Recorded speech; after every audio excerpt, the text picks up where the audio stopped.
where we are by phase 3, we can say ever gone by far. 4 additional promising candidates are expected to enter final trials in the coming weeks, including the Novavax vaccine being developed right here at this facility. It's an incredible facility. We're going to be making a tour in a little while, very complete tour with the folks that run it and the people that operate. We've just completed a tour of Fujifilm's innovation laboratories, and that's going to be done at much higher level in a few minutes after I'm finished, and I believe we'll take a few questions too, which we're carrying out a crucial biomanufacturing process needed to make the Novavax vaccine.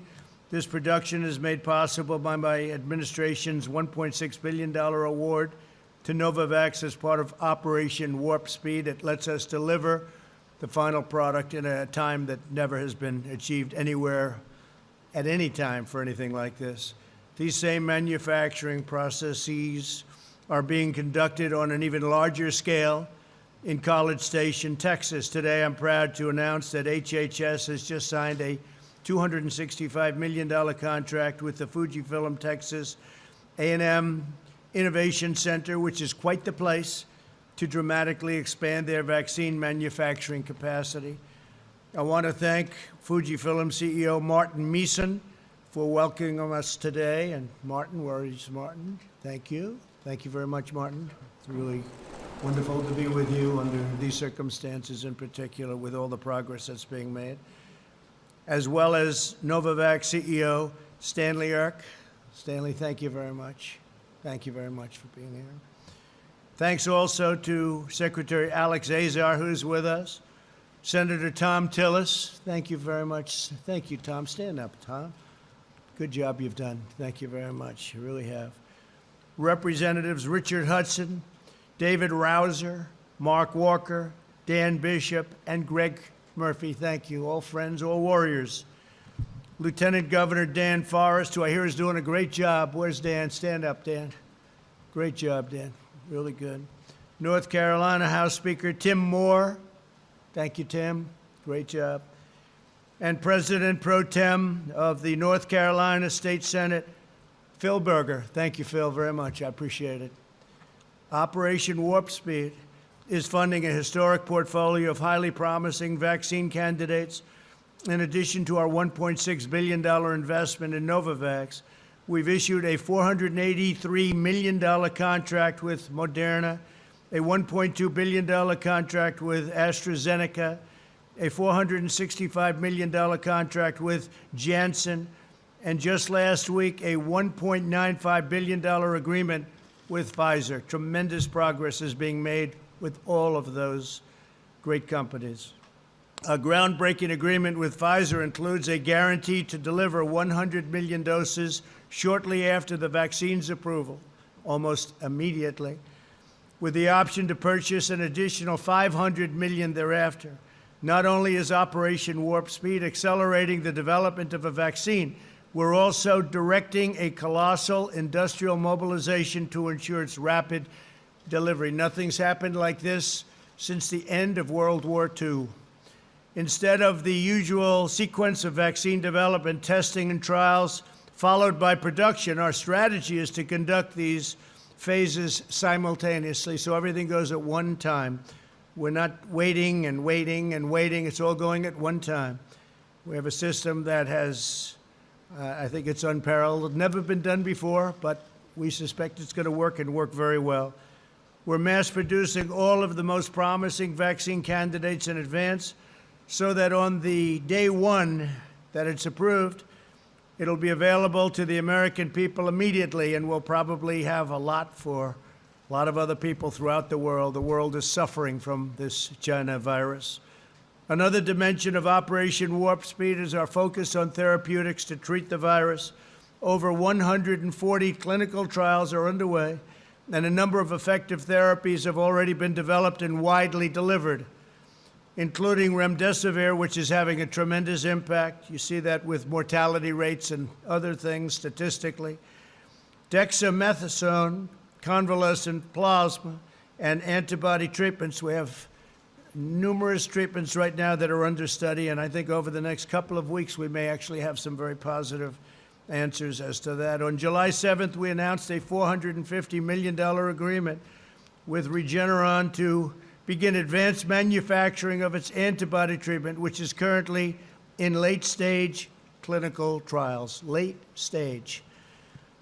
Due to the medical advances we've already achieved and our increased knowledge on how to treat the virus, the mortality rate for patients over the age of 18 is 85% lower than it was in April. Think of that, 85%. And is 25% lower than Europe as a whole. In the middle of April, more than 22% of all deaths in the United States were attributable to the China virus. As the last week, that number has dropped down. As of last week, it's dropped down to under 7%. To decrease the turnaround times for testing, the first two laboratories have been approved to provide pooled testing, very important. In other words, samples from multiple patients are processed together. They're pooled. Now, pool testing will reduce turnaround times by substantially more than 50%. Last week, our Centers for Medicare and Medicaid Services began distributing rapid point-of-care diagnostic test instruments to all of the nursing homes in the United States, focusing on the areas of greatest need, which is our elderly and our nursing homes. What we've already sent includes testing instruments to 635 nursing homes for 196,000 rapid point-of-care tests. It's a tremendous amount. You'll get your response and answer from 5 to 15 minutes. Over the next 3 weeks, 1,700 nursing homes will receive an additional 800,000 point-of-care tests. Think of that. The United States has conducted over 52 million tests. That's more than all of Europe put together times 2. Nobody's even close. And as countries go, as an example, India is up to 11 million tests. We're going to be very shortly at 55 million tests. India has 1.4 billion people. Through our relentless efforts, we've completely rebuilt our stockpile, which the previous administration depleted and did not refill. The cupboards were bare, I say it often. In total, we've now distributed nearly 100 million N95 masks, 35 million surgical masks, 15 million face shields, and much, much more. In addition to that, ventilators, the most difficult thing of all. We are now building thousands a month, and we're distributing. We have all we need in our country, but to other countries that are in desperate need. Other countries are having a tremendously difficult time with the virus. Last week, FEMA sent additional personnel, protective equipment to over 15,000 nursing homes, including 643,000 pairs of protective eyewear, 7 million masks, 34 million pairs of gloves, and 6 million gowns. It's a lot. Over the weekend, cases in Florida, Texas, and Arizona held steady and are now heading down.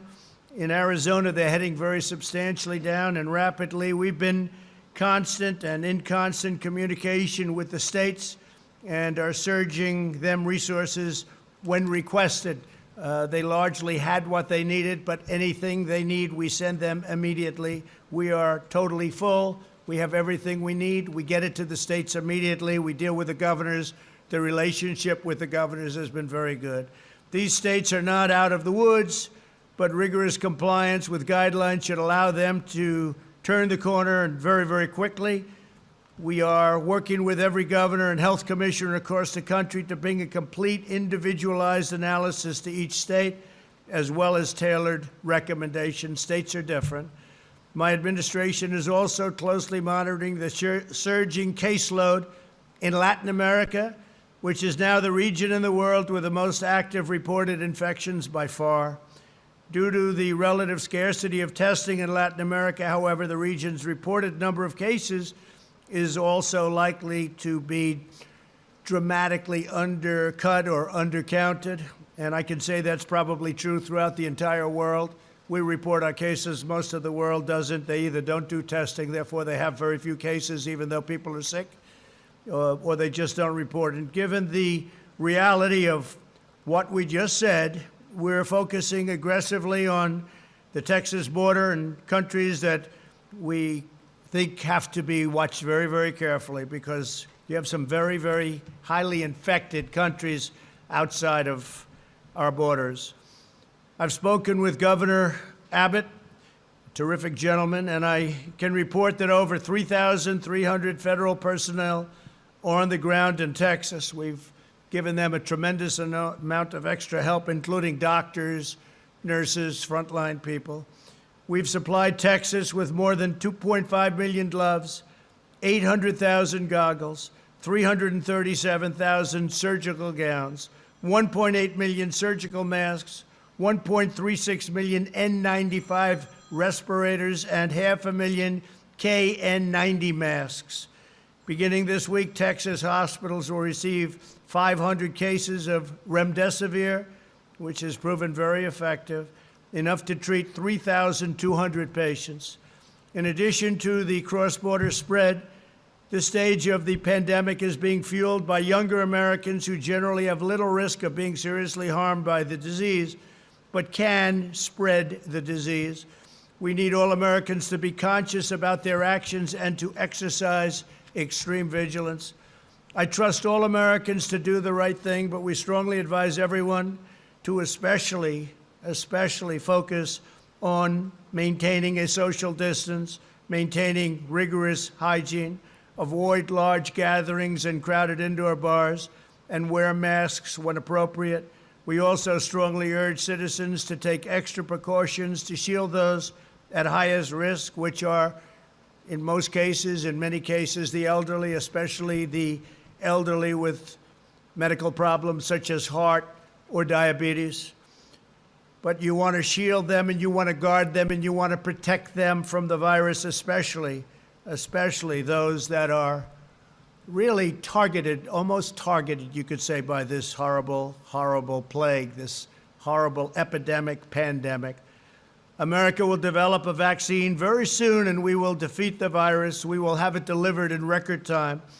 As our visit here demonstrates, and I want to thank all of the people and representatives from the great state of North Carolina. This is a great place. It's a phenomenal place. And we've had so many great meetings and such a great time. I want to drive and the drive and tenacity of your representatives and your politicians has been incredible. When they call, I'm there. When they call, most of them, many of them are sitting here right now, I will always answer their call. So thank you very much. I appreciate you being here with us, and let's get on to a few questions. Tremendous progress has been made, and it's been made rapidly, and it's been made in areas that nothing like that has taken place before. So please, thank you very much. Thank you. Thank you. There's been a lot of despair when it comes to the virus. Is today's event about giving Americans hope, a sense of optimism? Is that what you're trying to do? Well, I think so, but there would be not that same kind of hope if we weren't doing so well. We're, just before I left the White House in the Oval Office, we had a meeting with our doctors, scientists, some others, and they're making tremendous progress with respect to therapeutics. I can tell you therapeutically, I think over the next couple of weeks we'll have some really very good things to say. We're just having great answers. So it is about that, and it's also the vaccine that we discussed today at even greater length is just coming along really well.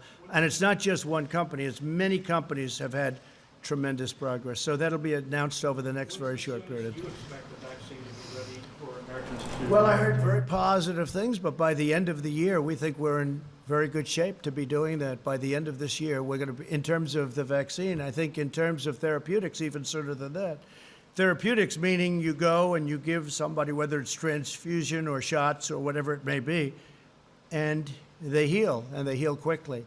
So we've had tremendous progress. We already have, if you look at remdesivir, and you look at some of the other things, but we'll have some announcements on that over the next 2 weeks. Yeah, it is hope, but it's only hope because we've gotten such incredible results scientifically.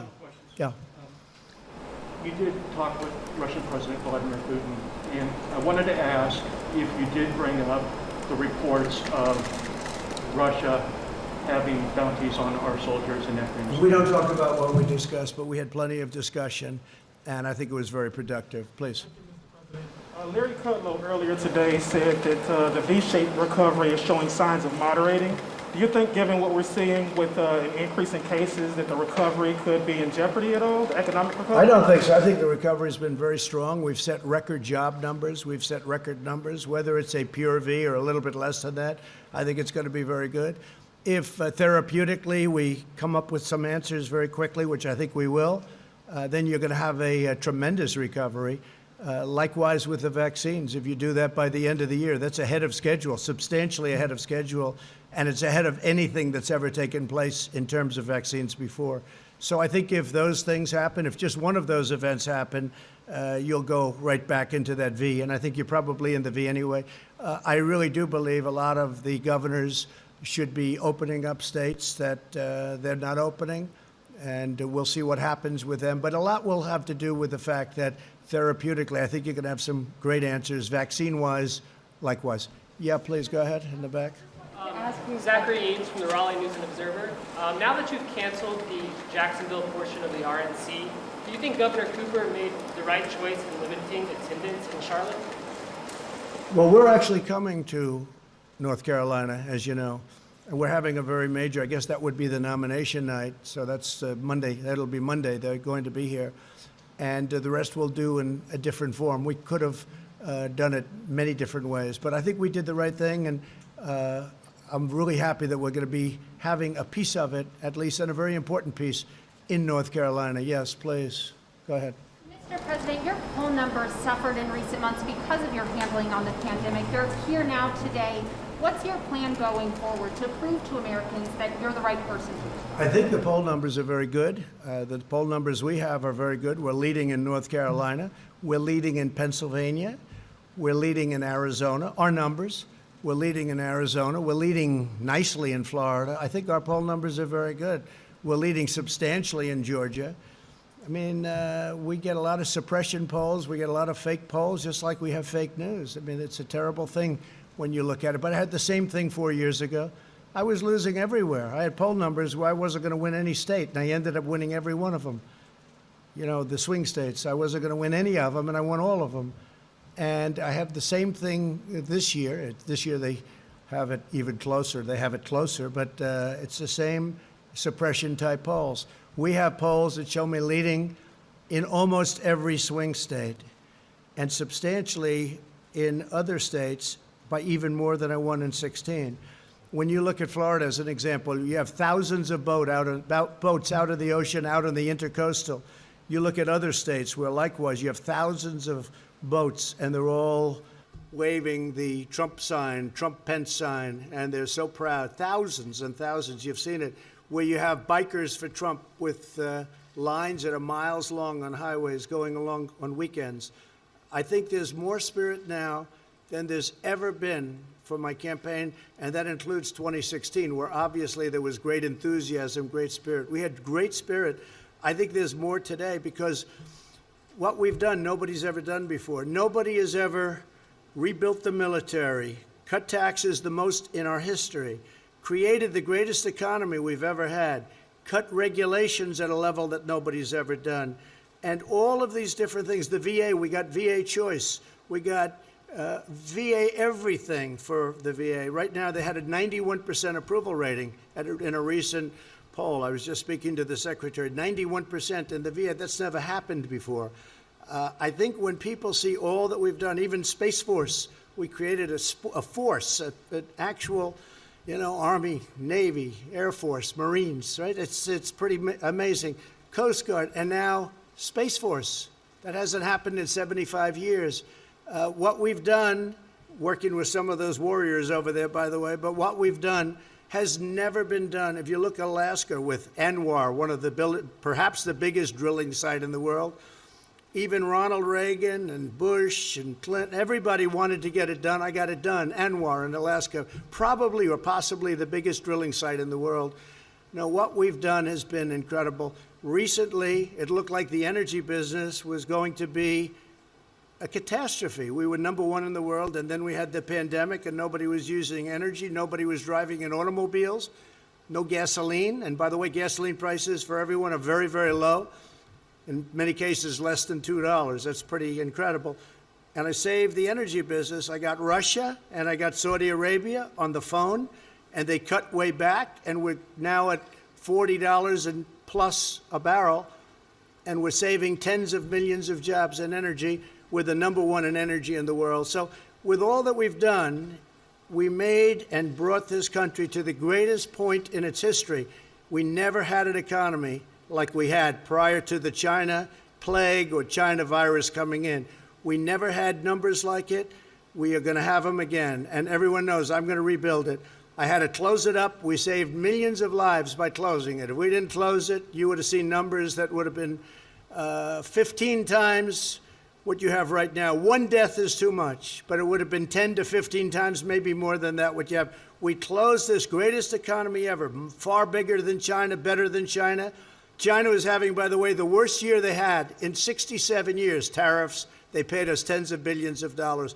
The worst year they've had, think of it, in 67 years. We were having the best year we've ever had.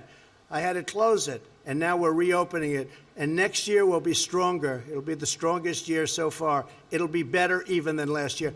Okay, thank you very much. I'll be heading back, and I'll see you back at the White House. Thank you very much. We're going to take an additional tour of the facility with your great leaders. Thank you very much to the people of North Carolina. We love being here. Thank you.